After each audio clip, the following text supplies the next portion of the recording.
My name's Pippa Johnson and I'm a speech and language therapist in the adult acute team at Addenbrooke's Hospital. So my role as a speech and language therapist working in a hospital with adults is primarily working with people with swallowing difficulties, which isn't that well known a part of what we do, but lots of people can have swallowing difficulties when they're in hospital, either as a result of long-term conditions like dementia or motor neuron disease, or as something new from their illness at the moment, like they've just had a stroke or they're in critical care or they've just had a surgery that is involving part of the muscles or the area of the body involved in swallowing. We do communication work. Obviously, it's in the job title, supporting people with their speech, their language and other aspects of their communication. And we also work with people with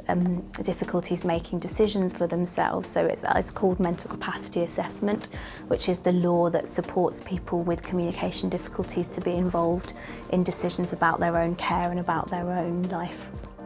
The most challenging part of my role is usually the busyness, which on the one hand is a good thing, because if you're busy it's because a lot of people will benefit from your help and they need your help, and that's what we're here for. But then on the other hand, like with any job, you've always got to be balancing your time and working out what's the most urgent and what you can do that's going to have the most impact to that person on that day. But we have a good team around us to all work together to try and make sure that we're managing that busy workload and also collecting evidence about how useful we're being to then use that to get more staff, which we've done successfully a number of times in the past. I think my advice to people interested in speech and language therapy is really read about the different areas that speech and language therapists can work within, because there are so many different areas and ways that you can be a speech and language therapist. When I started training, I was sure of what I wanted to do, and it's completely different to what I do now, and actually I wasn't aware that speech and language therapies did what I do now.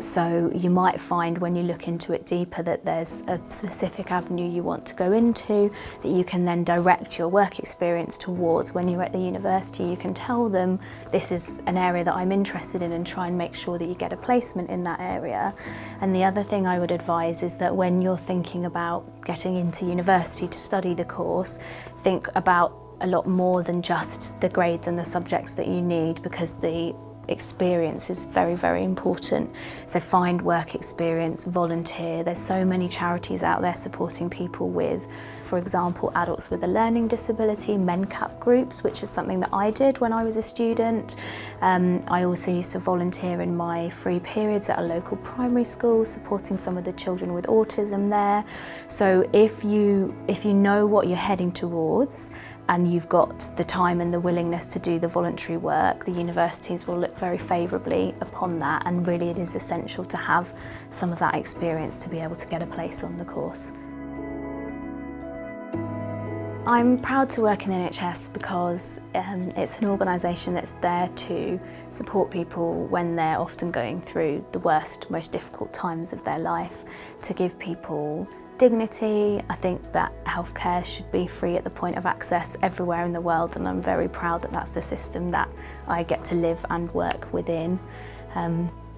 It's also a system where you get to work with lots of different people, lots of people from all over the world with different experiences and backgrounds, and you can learn so much from your colleagues in different specialisms. Everyone has their own unique perspective that they're bringing with the overall goal of helping people, which is a great place to come to work.